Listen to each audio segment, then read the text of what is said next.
Fire Emblem has been around for over 3 decades now, and with 14 main games, 4 remakes, and several spin-offs released since 1990, many gamers regard the Fire Emblem franchise as the best tactical RPG series ever created. January 20th will see the release of Fire Emblem Engage, but after the resounding success that was 2019's Fire Emblem Three Houses, there's obviously a lot of speculation as to whether or not Engage can top or equal the success of its predecessor. Three Houses was something of a deviation from the classic Fire Emblem formula. With its high level of replayability, top-notch chapter design, and interesting, well-developed characters, Three Houses resonated with the vast majority of Fire Emblem fans. Engage seems like a return to form with a much sharper focus on the combat aspects of Fire Emblem. And while this latest entry isn't devoid of social elements, it looks like the developers behind the game have de-emphasized their importance. With this in mind, have Intelligent Systems, the developers behind the Fire Emblem franchise, missed a golden opportunity by failing to incorporate and improve upon the elements that made Three Houses so successful. So with that, let's take a closer look and find out. Now, despite being around since 1990, Fire Emblem hasn't always been popular. A lot of this has to do with the fact that Nintendo only decided to release their first Fire Emblem game outside of Japan 13 years later. And yes, I am referring to The Blazing Blade, which was released under the title Fire Emblem in 2003. Sadly, declining sales throughout the 2000s nearly led to the franchise's cancellation. But with the massive success of 2012's Fire Emblem Awakening, the series got a new lease on life. Now, even though Awakening is widely regarded as the best Fire Emblem game in the franchise, it's not actually the most popular or successful. Nope. That honor goes to none other than 2019's Fire Emblem Three Houses, which sold about 3.4 million units as of May 2022. So with sales figures like this, you'd expect that Intelligent Systems would want to preserve the successful formula of Three Houses and leverage it in every subsequent release. But Engage is proof that this is indeed not the case. Just because Three Houses was the most popular game doesn't mean that every single fan loved it. At the end of the day, the tactics-based combat is exactly what makes Fire Emblem what it is. So you'd be justified in saying that the social sim stuff in Three Houses is something of a segue from the core values of the franchise. On this basis, if this is what you love about Fire Emblem, then Engage is exactly what you're looking for. This time around, you take on the role of Valia, the divine dragon who has awoken from 1,000 years of sleep. Basically, the goal is to go in search of and acquire the 12 emblem rings in order to stop the fell dragon from reawakening.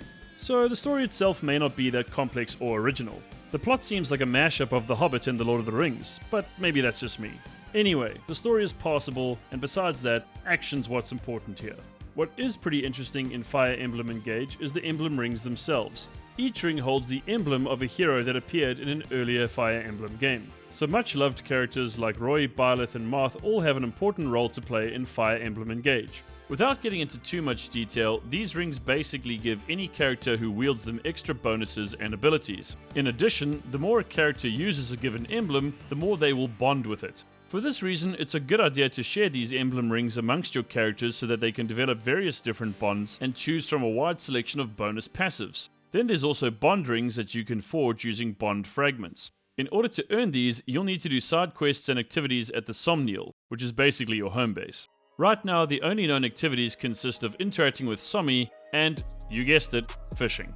I'm sure there are more activities you can do to earn bond fragments, but this information is yet to be revealed. In order to create a bond ring, you'll need to go to the Somniel's ring chamber and spend 100 bond fragments. Like emblem rings, bond rings have a connection to a character from a previous Fire Emblem game.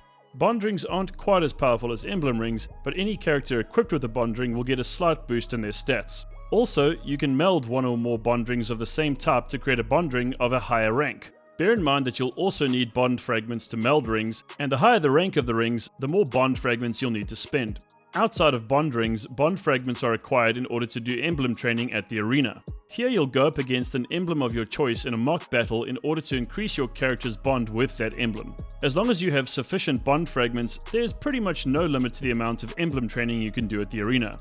These mechanics make the combat in Fire Emblem Engage that much more interesting and immersive. Engage also brings back the weapon triangle system, which is a kind of rock-paper-scissors approach to combat. In other words, lances beat swords, swords beat axes, and axes beat lances. While the system is pretty straightforward, it does mean that you'll need to consider your strategy carefully before rushing headlong into battle. At the end of the day, while Engage's characters may lack depth, if you're a fan of intense tactical RPG combat, Fire Emblem Engage should be suitably challenging and provide you with hours of entertainment. I don't know if it's necessarily better or worse than Three Houses, but that really boils down to why you're playing the game in the first place. Fire Emblem Engage feels like a real tribute to the entire Fire Emblem franchise, so in my opinion, it should resonate well with fans across the board. But those are just my thoughts really. How about you? Are you amped for Fire Emblem Engage, or is there just no way to top Three Houses? Let me know in the comments. Also, if there are any topics in the realms of gaming and tech that you'd like me to check out, please let me know in the comments as well. That's it for today's Meta Squad video, and I'll see you in the next one. Later!